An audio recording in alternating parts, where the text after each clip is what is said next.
tenemos ahora nos ayuda a eso, van dirigidas a cómo debemos vivir o agradar a Dios en este año que recién comienza, qué cosas debemos procurar hacer o cómo nos quiere el Señor ver en este nuevo año. Pues precisamente el final de la carta de Santiago coincide con esta idea. Santiago, en la última porción de su carta, nos deja dos enseñanzas fundamentales de cómo el Señor nos quiere ver en este nuevo año y qué el Señor quiere que estemos haciendo, en qué debemos estar ocupados. Es importante decir que deberíamos estar ocupados en todo Santiago, con obedecer toda la Escritura,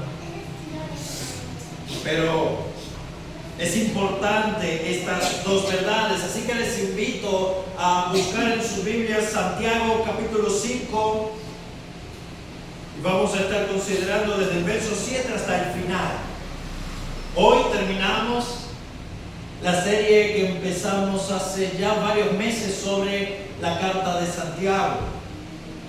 Espero, es mi oración, que sea de edificación, que haya sido de claridad y de transformación para nuestras vidas, que hayan impactado tanto sus vidas como lo hizo con la mía a la hora de preparar esta clase. Para introducir la conclusión de la carta, volvemos a repetir el tema central de la carta de Santiago, que es los testimonios o la evidencia, las pruebas de que nuestra fe es una fe bíblica. Ya he utilizado este ejemplo otras veces, pero falta de un mejor ejemplo. Santiago lo que nos presenta son los elementos para probar la calidad, de la misma manera que nosotros vamos a un joyero y un joyero le hace distintas pruebas al material que le presentamos para evaluar su calidad, sus quilates. De esa misma manera Santiago nos da las herramientas para que nosotros mismos podamos analizarnos, podamos evaluarnos de una manera objetiva y podamos conocer la calidad de nuestra fe. Santiago nos enseña que cómo debe reaccionar la fe verdadera frente a las pruebas. Capítulo 1, tened por sumo gozo cuando os halléis en medio de diversas pruebas, sabiendo que la prueba de vuestra fe produce perseverancia, produce paciencia. Debemos actuar con sabiduría. La fe verdadera vence, resiste la tentación, anclada en el amor de Dios. La fe verdadera es una fe que recibe con mansedumbre la palabra y que la pone en práctica. Sed hacedores de la palabra. La fe verdadera es una fe que actúa con misericordia frente a los necesitados. Capítulo 2, del verso 1 al 3. La fe verdadera es una fe, la sección central de la carta de Santiago, que se manifiesta por obra. Las obras son el espíritu, son la vida de la fe salvadora. Sin obras que la hagan evidente, la fe salvadora está muerta, no salva a nadie. Una fe que salva se va a manifestar en las obras. La fe verdadera es una fe madura que se manifiesta en el control de la lengua. La fe verdadera es una fe que se manifiesta en la sabiduría en nuestra vida práctica. La fe verdadera se humilla delante de Dios para resistir las tentaciones de este mundo. Capítulo 4, versículo 1 al 10. La fe verdadera vence, resiste, descansando en Dios a la soberbia de la vida. Versículo 11 del capítulo 4 al 6, capítulo 5. Ahora nosotros vamos a considerar cómo debe reaccionar la fe o cómo se manifiesta la fe salvadora a la expectativa de la venida del Señor. Esa es nuestra esperanza. Nosotros creemos, como enseña la Escritura, que Cristo Jesús vino una vez y que conforme a su promesa, Él volverá nuevamente. Él volverá. Pastor, pero lleva 2000 años y no ha vuelto, pero volverá. Entre que Dios prometió la primera venida, desde que Dios prometió que vendría un Salvador, hasta que vino el Salvador, pasaron 4000 años, desde Génesis 3:15 hasta Mateo capítulo 1, si lo vamos a decir. Desde la caída hasta la venida de Cristo, pasaron 4000 años más. Nada más hemos esperado 2000 a que vuelva. El Señor vuelve. Así nosotros debemos vivir nuestra vida, con la idea en nuestra mente de que un día el Señor volverá. Pero déjame decirte, más pronto de lo que Él vendrá a nosotros, nosotros vamos a ir a Él. Más pronto de lo que Él viene a nosotros, nosotros vamos a ir a Él, porque no sabemos el momento en que Dios puede llamarnos a su presencia. Y nunca vamos a estar preparados para el día de nuestra muerte. Debemos estar preparados ahora. El Señor nos quiere, como Él mismo ordenó, velando y orando. Ahora Santiago nos enseña algo similar. Cómo el Señor quiere que vivamos este año, este día, la semana que viene y el resto de nuestra vida, perseverando en oración. Ese es el tema de nuestra clase. Perseverando en oración a la espera del Señor, a la expectativa de la venida del Señor. Versículo 7. Por tanto, hermanos, tened paciencia hasta la venida del Señor. Mirad cómo el labrador espera el precioso fruto de la tierra, aguardando con paciencia hasta que reciba la lluvia temprana y la tardía.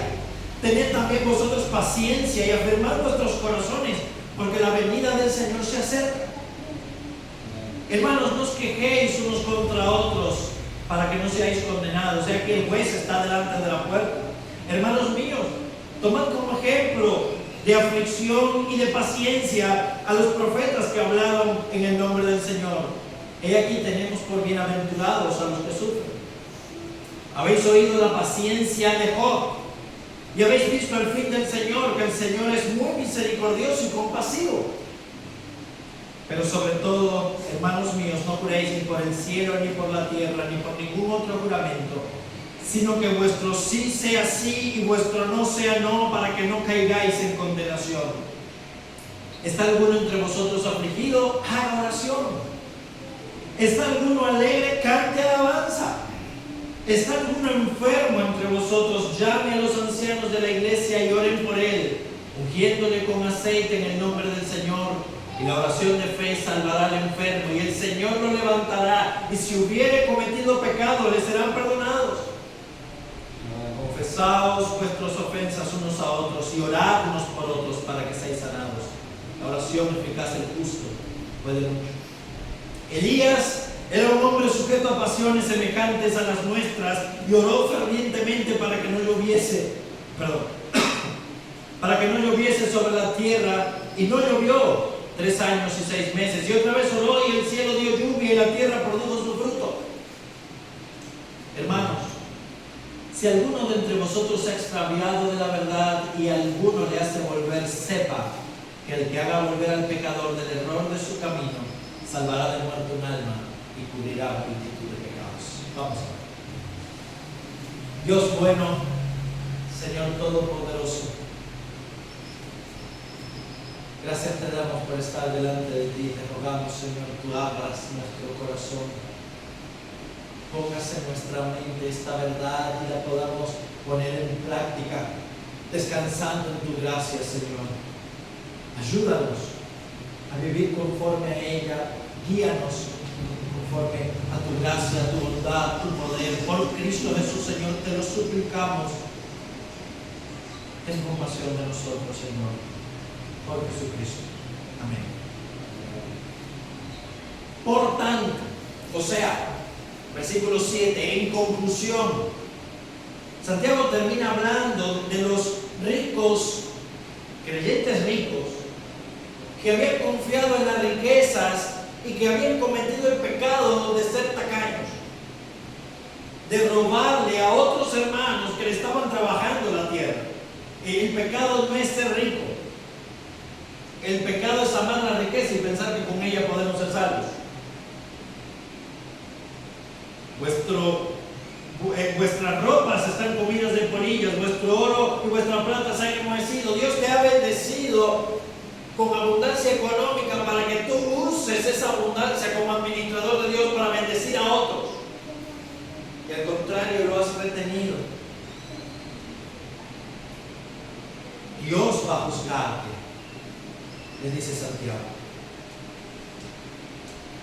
Por tanto, al resto de los hermanos, a los que estaban siendo afligidos, a los que estaban siendo robados, a los que estaban padeciendo dificultades, la audiencia de Santiago, que eran creyentes, como él le dice a las 12 tribus que están en la dispersión, que eran creyentes que estaban viviendo en un mundo gentil, en un mundo pagano, estaban fuera del territorio de Palestina, y al ser judíos creyentes eran rechazados también por otros judíos que no creían en Cristo.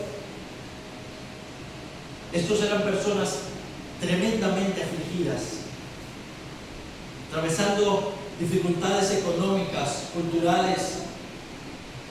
Estaban enfermos y no iban a recibir asistencia de nadie. ¿Por qué? Porque la forma de hospitales que existían en aquella época eran templos paganos dedicados al dios Esculapio, que participaban de la idolatría para sanar y no tenían asistencia tampoco de sus hermanos de raza, de los judíos, por cuanto ellos eran cristianos. Eran rechazados por el pueblo.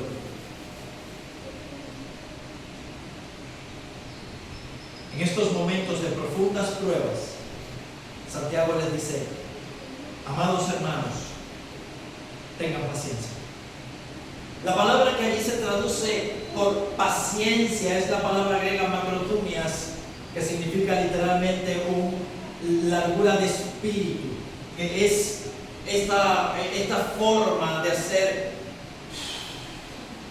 ¿Nunca han hecho eso, madres? Cuenta hasta 1000, respira profundo.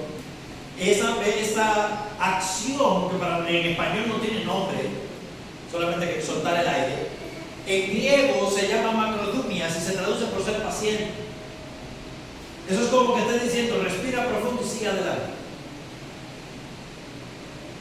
Tengan paciencia, sigan respirando profundo, sigan manteniéndose en el camino. ¿Hasta cuándo? Hasta la venida del Señor. Amén.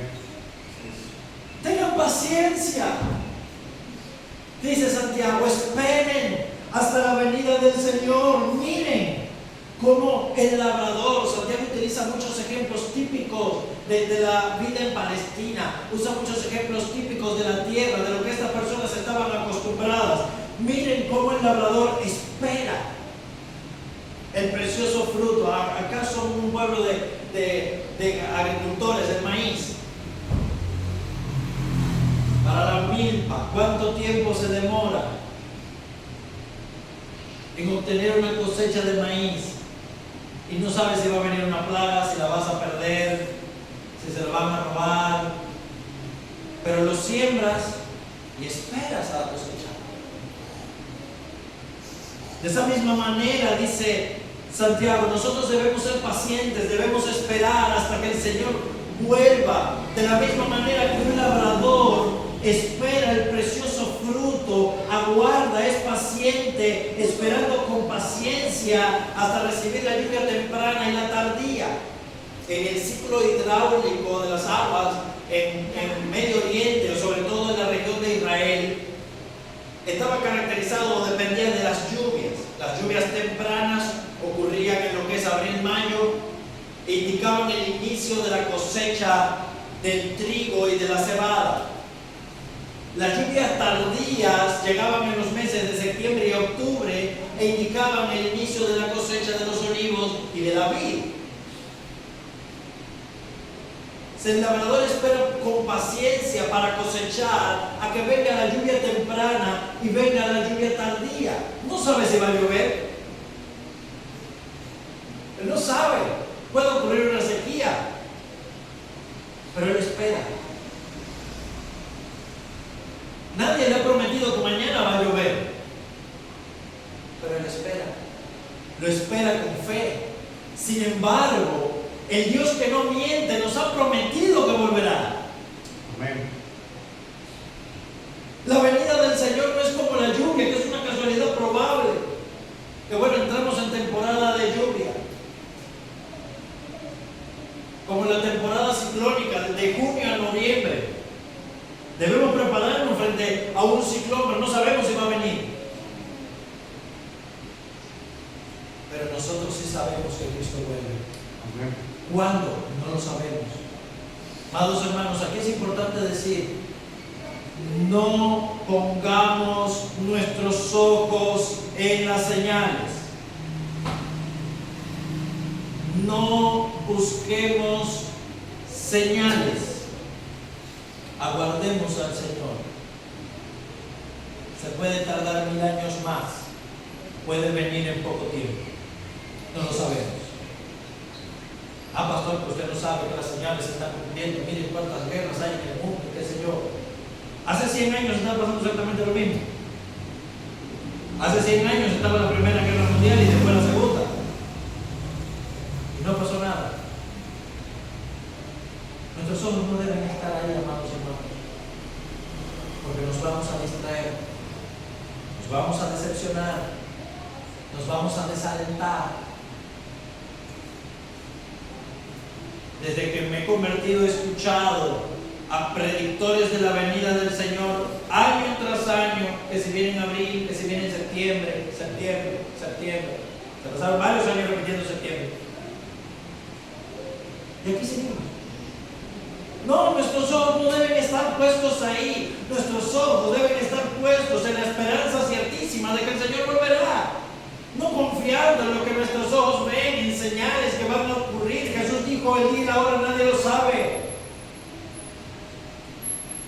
Nuestra fe debe estar descansando en la promesa de que Él dijo que volvería.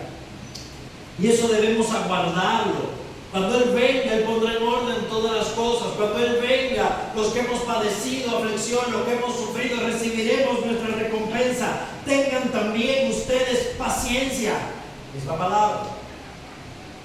Y afirmad vuestros corazones, contrario a la doblez del ánimo, contrario al hombre de doble ánimo que dice es inconstante en todos sus caminos. Afirmen sus corazones. Sean pacientes, esperen. No, es que ya yo no aguanto más tantos problemas que vienen sobre mi vida, me voy de la iglesia. No, desde que he aceptado al Señor, yo pensé que si lo aceptaba iba a estar mejor, pero mis problemas han aumentado. Mi mujer me dejó, perdí mi trabajo, no sé qué, no sé cuánto. Sé paciente y espera. Espera al Señor. No confíes en promesas vanas. Cristo nunca prometió que tu matrimonio se arreglaría, ni que no habría problemas. Al contrario. Pero Él nos manda en medio de los problemas, en medio de las aflicciones, a ser paciente y esperar y afirmar, a ser firmes nuestros corazones. Que no anden en doble ánimo, que no andemos siguiendo dos caminos. Que luchemos firme contra las seducciones del mundo, contra nuestra atracción por lo que hay allá afuera. Esas personas que vagan de iglesia en iglesia, esas que se pasan 3 meses en el mundo y 1 en la iglesia, esa inconstancia daña nuestras almas. Esa inconstancia es una muy mala señal de nuestro estado espiritual. Santiago dice que debemos ser pacientes, afirmar nuestros corazones y permanecer esperando. Porque la venida del Señor se acerca. Se acercaba hace 2000 años.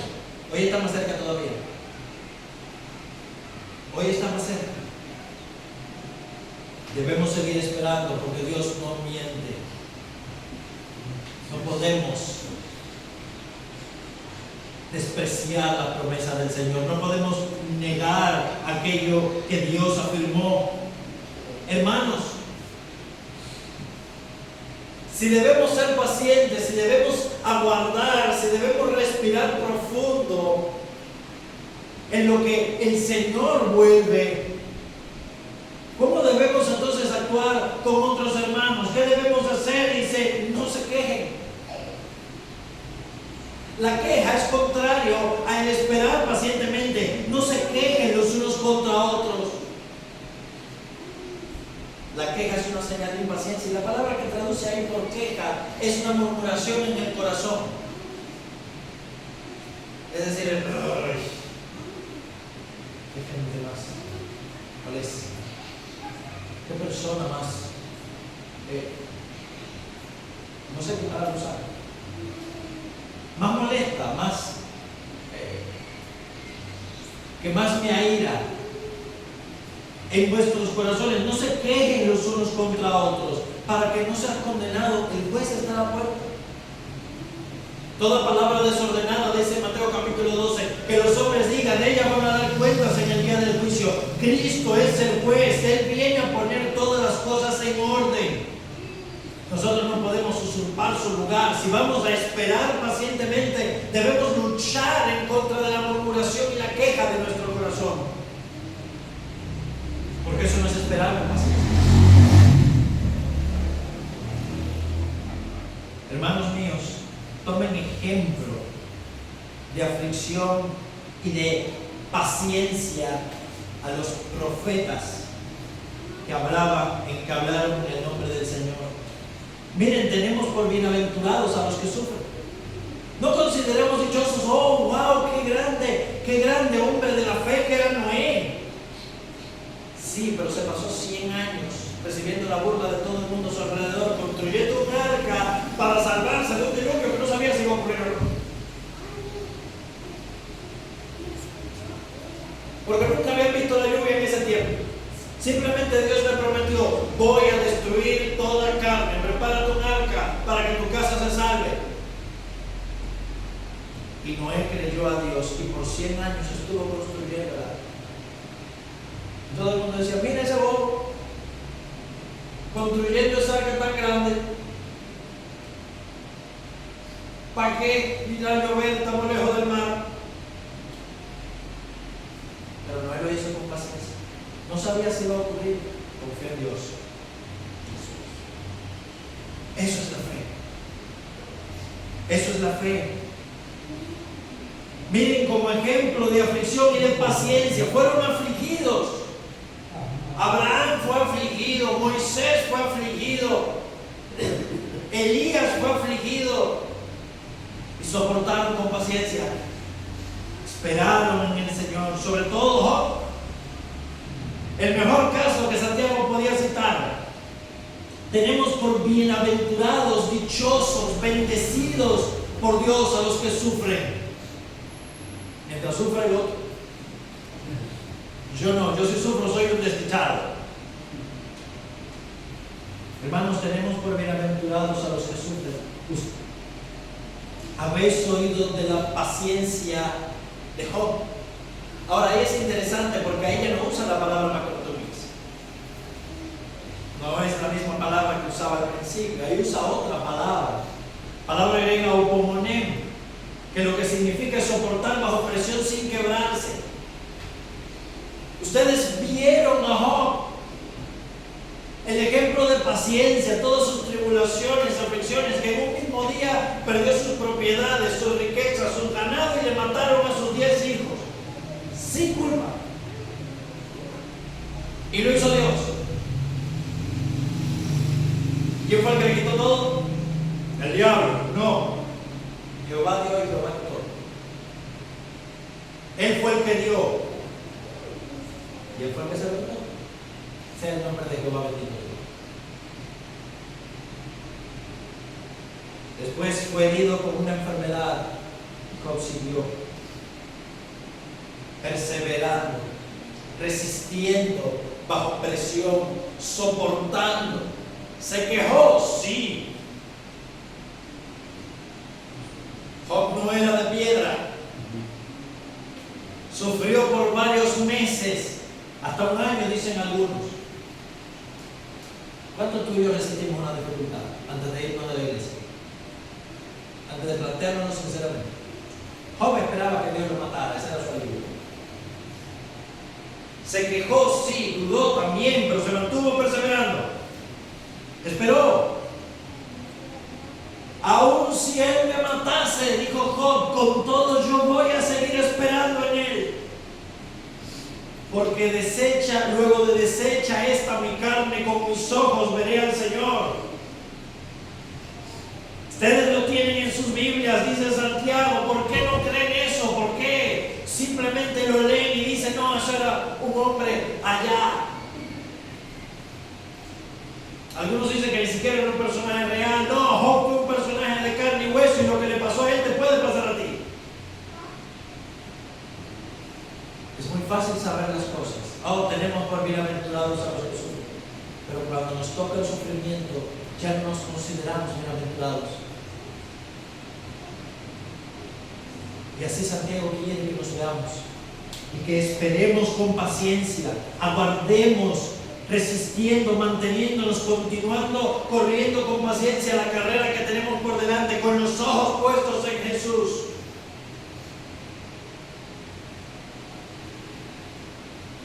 Ustedes han visto el fin del Señor.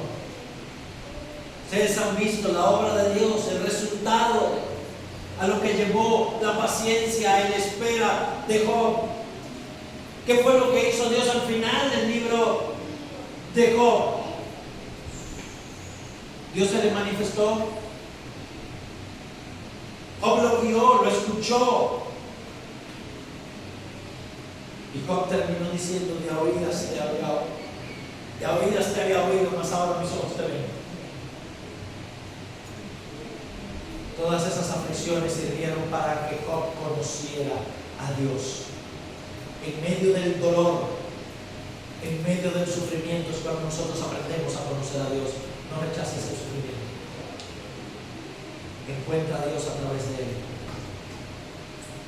Y Dios terminó multiplicándole a Job, terminó restaurándolo. A nosotros nos hará lo mismo en esta vida, probablemente no. Es la gloria.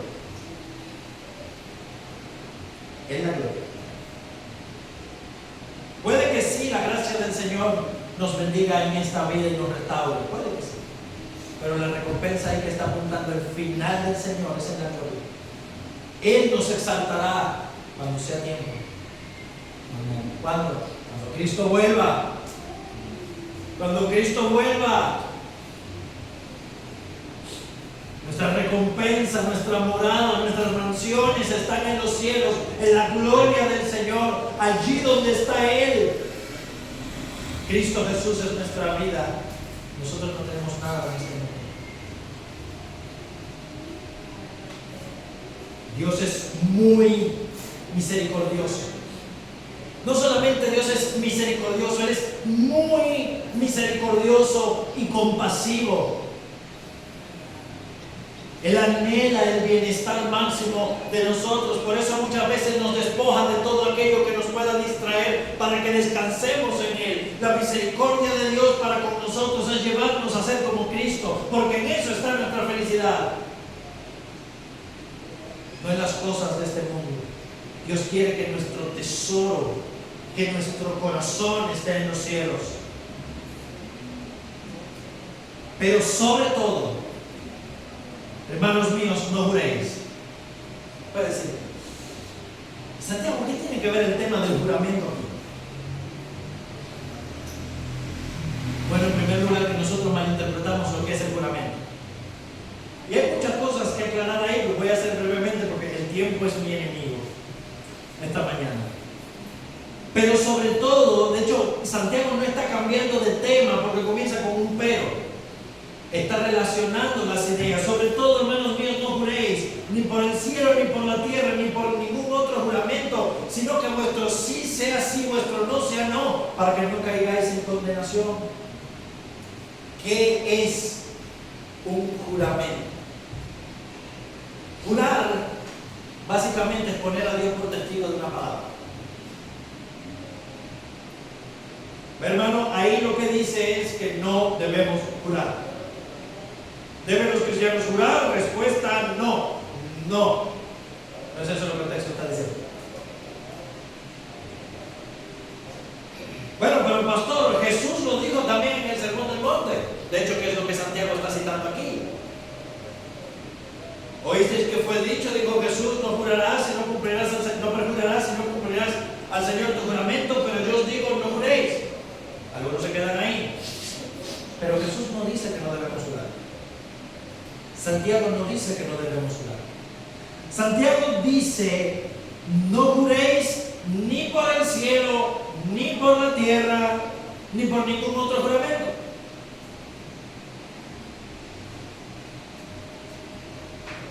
¿Por qué? Bueno, porque si Santiago o Jesús estuvieran prohibiendo jurar en su sentido definitivo, estarían yendo en contra de la palabra. Vayan conmigo un momento al libro de Deuteronomio.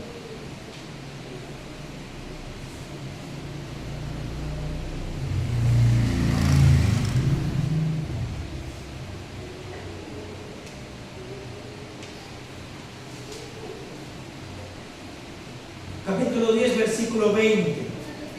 A Jehová tu Dios temerás, a Él solo servirás, a Él seguirás, y por su nombre jurarás. Lo dice el texto. Por su nombre jurarás. Ahora, ¿cuál es el contexto de esto? Brevemente, los fariseos, cuando no, y muchos judíos del tiempo de Jesús, habían hecho una estratagema para poder mentir con un juramento. Bueno, ya que el nombre de Dios es sagrado y cuando yo juro por el nombre de Dios no puedo mentir, vamos a jurar por el cielo. Yo te juro por el cielo que es verdad, eso es un juramento menor, es ambiguo. Te lo juro por mi madre. ¿Nunca lo han escuchado? Por mis hijos. Es un juramento que vale la pena porque es ambiguo. Es decir, te juro por el cielo, te lo juro por la tierra, no usaban el nombre de Dios. Entonces legítimamente podían mentir. Eso es lo que está prohibiendo Jesús. Jurar es poner a Dios como testigo de una palabra, de un testimonio. Aquello que lo que yo estoy diciendo es verdad. Pablo lo usa, segundo a los Corintios. Quiero que quede claro este punto, aunque me vaya muy brevemente. Segundo a los Corintios, capítulo 1, versículo 23, dice: mas yo invoco a Dios por testigo sobre mi alma, que por ser indulgente con vosotros no he pasado todavía por ello. Eso es una forma de decir: juro por Dios que por ser indulgentes con ustedes yo no he ido a la ciudad. Pablo también utiliza otra fórmula. Él dice en varias cartas: verdad digo en Cristo, no miento. O cuando Pablo le dice a Timoteo, en 2 Timoteo, 1 Timoteo capítulo 5 dice: te encarezco delante de Dios y del Señor Jesucristo y de sus ángeles escogidos que guardes estas cosas sin prejuicio. Timoteo, ponga a Dios por testigo delante de ti para que me obedezcas. Eso es una forma de poner bajo juramento.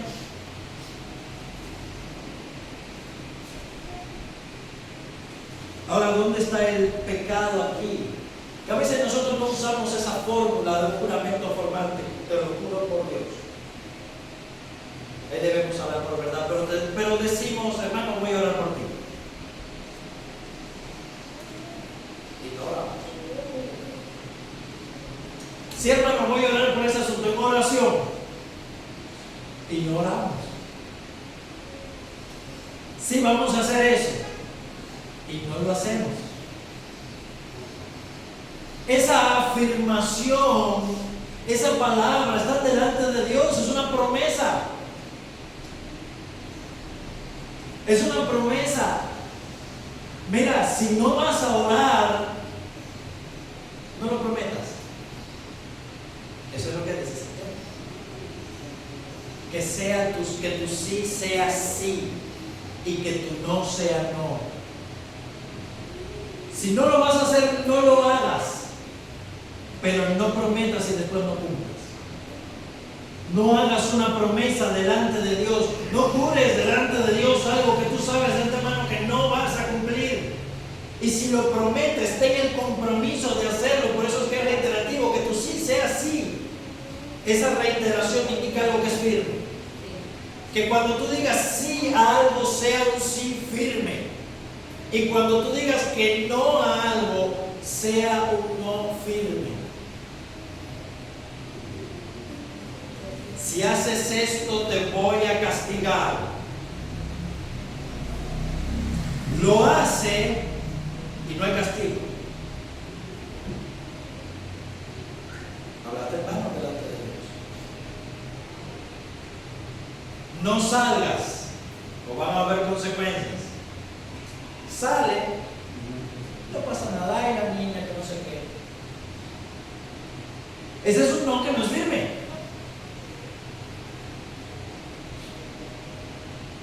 O cuando empieza, quítame el castigo, quítame el castigo, quítame el castigo, quítame el castigo. Entonces dice, ay, pobrecita la niña, se le ablanda a uno el corazón de pollo. No, mis hermanos, el sí debe ser sí. Cuando nosotros decimos algo afirmativamente, debemos hacerlo. Y cuando nosotros negamos algo, debemos hacerlo. Debemos mantener nuestra palabra, porque nuestra palabra tiene valor delante de Dios. ¿Dios la recuerda? En los momentos de aflicción es cuando nuestro corazón se ve tentado a prometer: ay Señor, si tú me quitas esto, yo te prometo que yo voy a ayunar. Oh Señor, si tú me libras de esta carga, yo voy a hacer tal o cual más cosas. Voy a evangelizar, voy a no sé qué.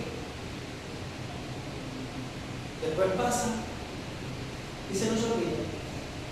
O lo hacemos 3 días.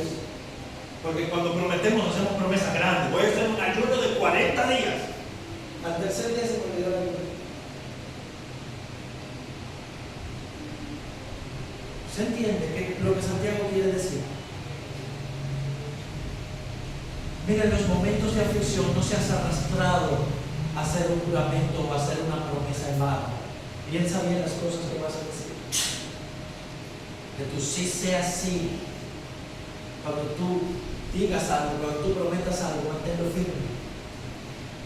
Para que no caigáis en condenación. Dios aborrece las palabras dichas en vano. Porque el tercer mandamiento es precisamente: no tomarás el nombre del Señor tu Dios en vano. Todos los juramentos son delante de Dios, aunque no lo digamos con la boca.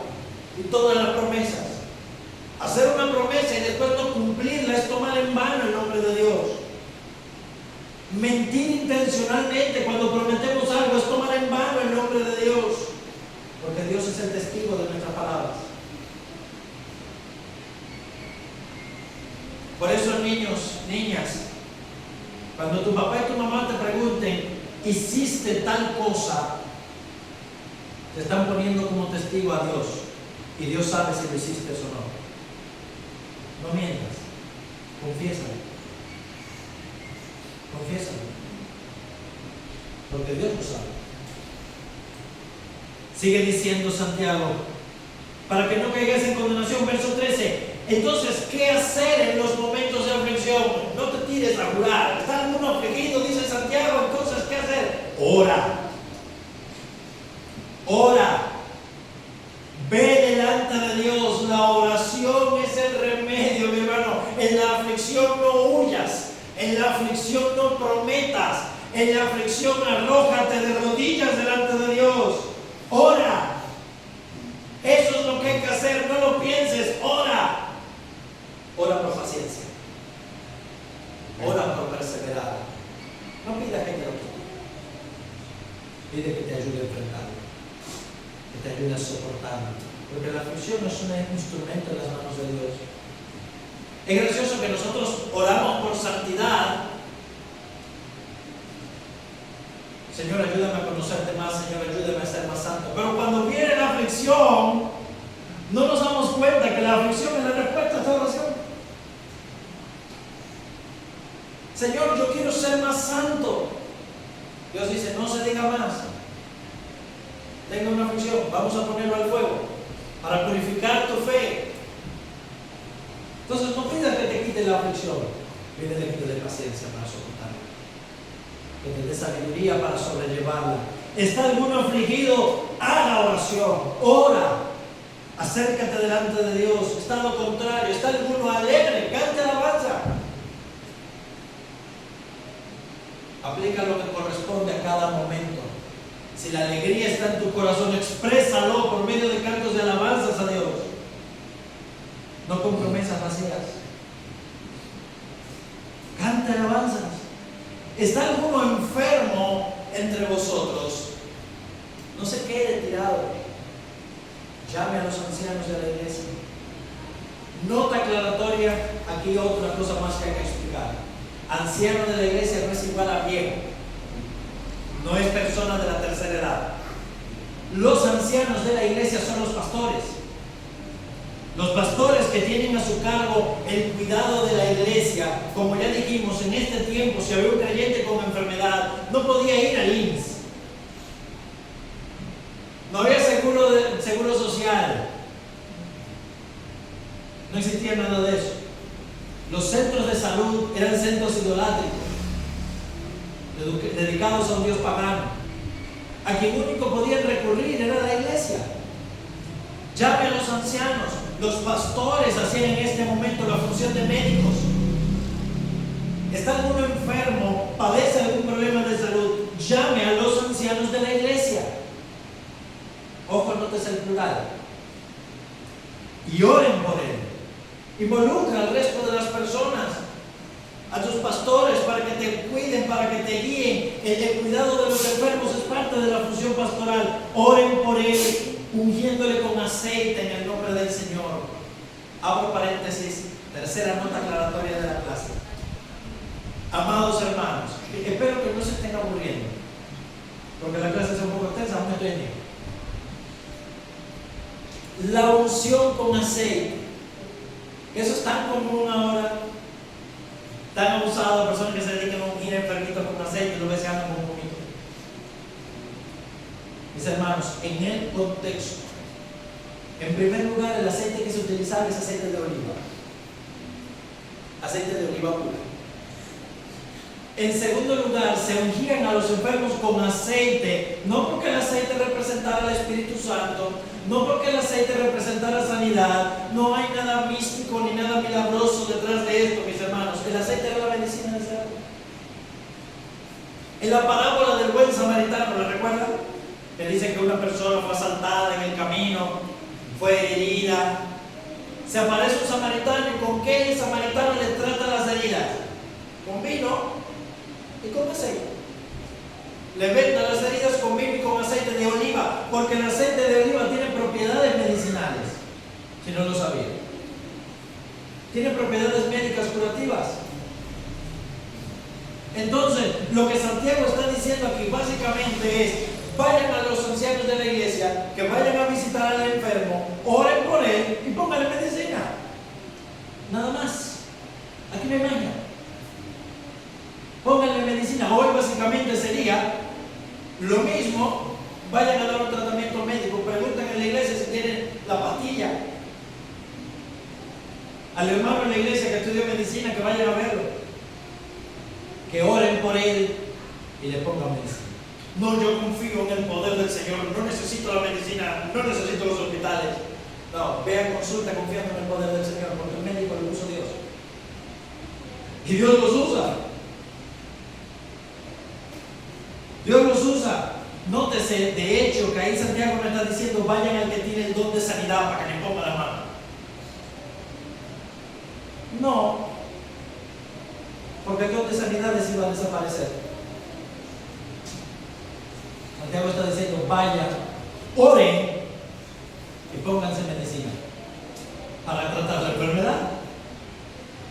La oración de fe salvará al enfermo por medio de la oración. Salvará al enfermo y el Señor lo levantará y si hubiere cometido pecado. Nótese aquí la palabra. ¿Qué nos está enseñando esa frase? Que hay enfermedades que vienen como resultado del pecado. Sí. Hay enfermedades que vienen como resultado del pecado y hay enfermedades que no. Hay enfermedades que son de causa natural. Son por un trastorno o algo y hay otras que sí vienen por causadas por el pecado. Los corintios que habían pecado con sus múltiples pecados, ¿no? Pero fundamentalmente por abusar de la mesa del Señor, el Señor los había juzgado y estaban muchos enfermos y débiles. Si hubiere cometido pecado, les serán perdonados. Debemos interceder los unos por los otros, sigue diciendo Santiago. Confesaos vuestras ofensas. Este es un gran ejercicio de la iglesia y ya no se hace. Y ha causado un gran daño. No se hace por vergüenza, no se hace por debilidad. ¿Qué dice Santiago? Confiésense sus pecados los unos a los otros. Tienes un problema, mi hermano, acércate a un hermano maduro en la fe para confesarle tus pecados, para que te ayude, para que ore por ti. Confesaos vuestros pecados unos a otros y orad los unos por los otros para que seáis, y usa un plural, porque el problema de uno afecta al resto. El pecado de uno afecta al resto de la comunidad. La iglesia es un cuerpo. Un golpe en un dedo me va a afectar al resto del cuerpo. Un problema respiratorio me va a afectar al resto del cuerpo. Son solamente mis pulmones, pero impactan al resto del cuerpo. El problema, el pecado de un miembro daña a todos. Confesados vuestros pecados unos a otros, orad unos por otros para que seáis sanados. La oración eficaz del justo puede mucho. Y ahí utiliza el ejemplo de Dios. Pero no se hace, hermano. Pero no se hace estas cosas ahora. Antes lo hacían, pero ahora veo que no. Hay que retomar eso, hermano. La oración eficaz del justo puede mucho. Elías era un hombre sujeto a pasiones semejantes a las nuestras, un hombre normal, era un hombre que en un momento estaba haciendo descender fuego del cielo y en el otro momento estaba huyendo de una mujer. Era un hombre sujeto a pasiones. Sin embargo, oró fervientemente. Aquí es donde está el fallo. Nosotros oramos una, dos veces, no pasó, dejamos de orar. No, oró fervientemente para que no lloviera y no llovió sobre la tierra 3 años y medio. Y después oró de nuevo para que diera lluvia y la tierra dio lluvia, la sierra dio lluvia. La oración, mis hermanos, es un instrumento de Dios para orar. Es un instrumento de Dios para restaurar nuestro corazón, para librarnos de la aflicción, para librarnos de las enfermedades, para librarnos del pecado. La oración es un instrumento de Dios para hacer grandes cosas. Hay muchas cosas que no ocurren porque nosotros no oramos, porque Dios ha establecido que ocurra por medio de la oración. La oración, amados hermanos, es poderosa, no por ella misma, sino porque Dios ha prometido utilizarla como un canal para hacer su obra. Dios quiere que nosotros oremos. Finalmente, ¿qué pasa con aquellos que no perseveran? ¿Cómo debemos reaccionar? ¿Cómo debemos actuar con aquellos que han dejado de perseverar y de orar? Con aquellos que se han apartado. Hermanos, si alguno de entre vosotros se ha extraviado de la verdad, si alguno de entre ustedes ha dejado de perseverar, aquí hay muchos, si alguno de entre ustedes ha dejado de congregarse, ha dejado de orar, se ha apartado, porque el apartarse comienza por dejar de orar. Esa es la primera señal. dejar de congregarse. Si alguno de ustedes se ha extraviado de la verdad y alguno, no los ancianos, no los pastores, el buscar a las almas perdidas no es un deber de los líderes solamente, no es un deber de los pastores. Si alguno, no importa quién sea, se ha extraviado y alguno, no importa quién sea, le hace volver, Santiago tiene una promesa para eso. Sepa que el que haga volver al pecador del error de su camino salvará de muerte un alma y cubrirá multitud de pecados. Aquí Santiago haciendo referencia a Proverbios capítulo 10 verso 12 cuando dice que el amor cubre multitud de pecados. Cuando nosotros por el amor a Dios y al perdido vamos al hermano que se ha apartado y lo traemos de vuelta a la verdad, cubriremos multitud de pecados y salvaremos de muerte esa alma. Cuando nosotros nos acercamos al hermano en dificultad para orar con él, cuando nosotros hacemos el ejercicio de confesarnos nuestros pecados unos a otros, mira, no tienes ningún nombre que salvar. Nunca van a pensar de mí que eres un pecador. Igual que el resto. Eso es orgullo. El ocultar el pecado es otro pecado, es el pecado del orgullo. Nosotros no tenemos un nombre que proteger. Si Dios lo sabe. Santiago habla del deber de comunidad. Debemos confesarnos nuestros pecados unos a otros, interceder unos por otros, buscarnos unos a otros, servirnos unos a otros. La perseverancia no se va a manifestar sola. Nadie es soldado a sus propias expensas. Nadie puede andar en el camino de la verdad como si fuera un individuo o un mundo aparte. La iglesia es una comunidad, es una familia. Nos debemos los unos a los otros. Debemos apoyarnos. Santiago nos manda a perseverar con paciencia, a guardar con paciencia y en oración la venida del Señor. Nosotros debemos apoyarnos, asegurarnos que otros que también están con nosotros en el camino aguarden con paciencia la venida del Señor, porque un día quisiéramos que viniera por nosotros. Cuando nosotros nos hayamos apartado, podemos apartarnos, podemos fallar, podemos caer. La iglesia es ese refugio para salvarnos, para sostenernos, para librarnos en medio del camino. Amados hermanos, que el Señor nos ayude a perseverar en oración, aguardando su retorno. Gracias le damos al Señor por su palabra. La semana próxima vamos a comenzar la exposición de la carta a los Gálatas. Váyanse la leyendo, váyanse preparando. Señor, permita y sea también de edificación. Vamos a orar entonces para despedir este tiempo. Puestos en pie, amados hermanos.